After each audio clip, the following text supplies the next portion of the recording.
El nombre a América no suena tan natural, ¿verdad? Como si siempre hubiera estado ahí, en los mapas. Pero su historia es en realidad una cadena de errores, de luchas de poder y de gritos de rebelión. Vamos a ver cómo se fue construyendo todo esto. Porque claro, los nombres que vemos en un mapa nunca son neutrales, para nada. Son como cicatrices y a la vez declaraciones. Cuentan una historia de conquista, de identidades que se borraron por el camino, pero también de una resistencia increíble por definir un destino propio. Esta es la historia de cómo se inventó no solo un nombre, sino toda una identidad. Pues sí, todo este lío parte de un error monumental. Uno de esos que sin querer dan forma a un continente y a cómo lo vemos desde el resto del mundo. Y empieza, cómo no, con un hombre y su testaruda convicción. El primer acto de esta historia lo protagoniza, claro, Cristóbal Colón. Su visión del mundo era tan fuerte que la realidad para él tenía que acabar encajando en sus ideas, aunque estuviera, como veremos, completamente equivocado. Tal cual. A pesar de todas las evidencias que se iba encontrando, Colón defendió hasta su último día la asiaticidad de aquellas tierras. Y de esa convicción nace la primera etiqueta, el primer nombre impuesto. Llamó indios a los pueblos nativos, porque él creía estar en las Indias. Una simple palabra, nacida de un error geográfico, pero que tendría unas consecuencias devastadoras. Y esta cita, ilustra perfectamente hasta qué punto llegó su obstinación.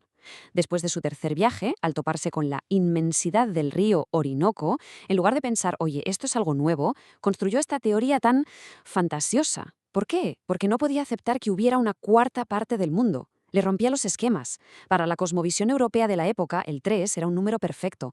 La Santísima Trinidad, los 3 hijos de Noé, una nueva masa de tierra, sencillamente no cuadraba.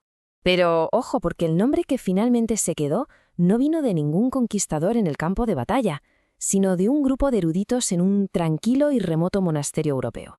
Esta cronología nos ayuda a poner un poco de orden. Durante décadas, Europa estaba intentando procesar una realidad completamente nueva. La vieja idea de un mundo con 3 partes se estaba viniendo abajo, sobre todo por los relatos de exploradores como Américo Vespucio, que ya hablaban sin tapujos de un mundo nuevo. Y en 1507 todo esto cristaliza en un único documento.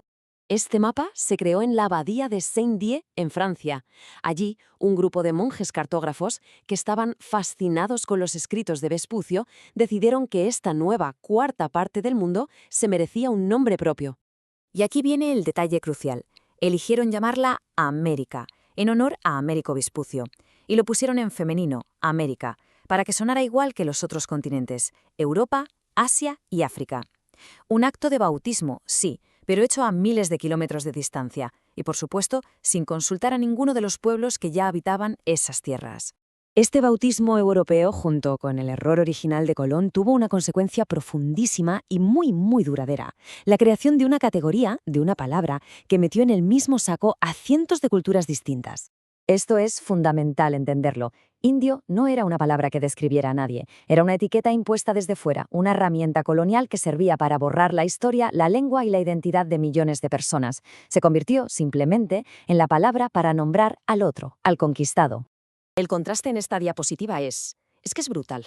Por un lado, una sola palabra, indios. Por el otro, apenas un puñado de los cientos de pueblos con culturas, lenguas y mundos propios que existían. Es un recordatorio visual de la inmensa pérdida cultural que supuso esa simplificación. Pero la historia no termina con la imposición, ni mucho menos. La narrativa da un giro. Desde dentro de las propias colonias empieza a surgir un movimiento potentísimo para reclamar el nombre y forjar una identidad propia, en oposición directa al imperio. La frase «Nuestra América», que popularizaron figuras como Francisco de Miranda, fue un acto político absolutamente revolucionario. La clave, la palabra mágica, es «nuestra». Ese posesivo lo cambia todo.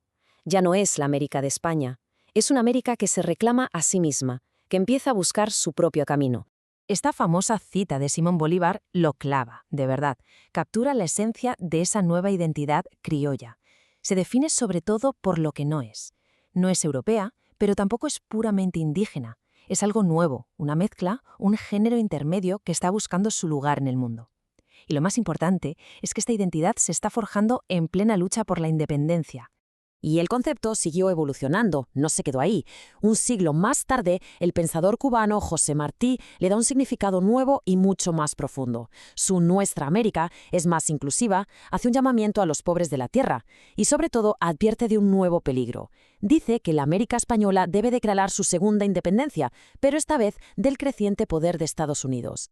Y esa advertencia de Martí nos lleva directamente a una nueva fase. El nombre del continente se convierte, ahora sí, en un campo de batalla ideológico, con diferentes potencias intentando imponer su propia definición. Aquí vemos dos grandes proyectos compitiendo por definir el continente desde fuera. Por un lado, Francia, que promueve la idea de una América Latina unida por la herencia romana para así consolidar su propia influencia, y por otro, Estados Unidos, que impulsa un panamericanismo basado en la geografía, buscando crear una esfera de influencia económica propia en todo el hemisferio. Y estas caricaturas de la época, bueno, hablan por sí solas, ¿verdad? Muestran la profunda desconfianza que generaba el proyecto panamericano en los países del sur. Veían la política del gran garrote y el apetito económico de su vecino del norte no como una hermandad, sino más bien como una nueva forma de dominación. Como reacción a estas imposiciones externas, en la década de 1920 surge un movimiento intelectual que decide buscar la respuesta dentro. Figuras como el peruano Aya de la Torre proponen el término Indoamérica, un nombre que, por fin, busca reconocer y honrar la base indígena del continente, rechazando de plano las definiciones que venían de Europa o de Estados Unidos. Y quizás la representación visual más potente de este cambio de mentalidad la creó el artista uruguayo Joaquín Torres García. Hizo algo muy simple, pero a la vez increíblemente profundo. Le dio la vuelta al mapa. Literalmente. Su frase lo resume absolutamente todo. Nuestro norte es el sur. Es una declaración de independencia intelectual y cultural. Es un llamamiento a dejar de mirar a Europa o a Estados Unidos como el centro del mundo y a encontrar el propio eje, el propio punto de referencia en el sur. Y así llegamos al presente. La historia del nombre América es, en definitiva, la historia de una identidad que está en constante construcción, desde un error de navegación hasta un acto de rebelión en un mapa. La pregunta final, y la que sigue abierta, es si un solo nombre puede realmente abarcar la asombrosa diversidad de un continente que todavía hoy sigue definiéndose a sí mismo.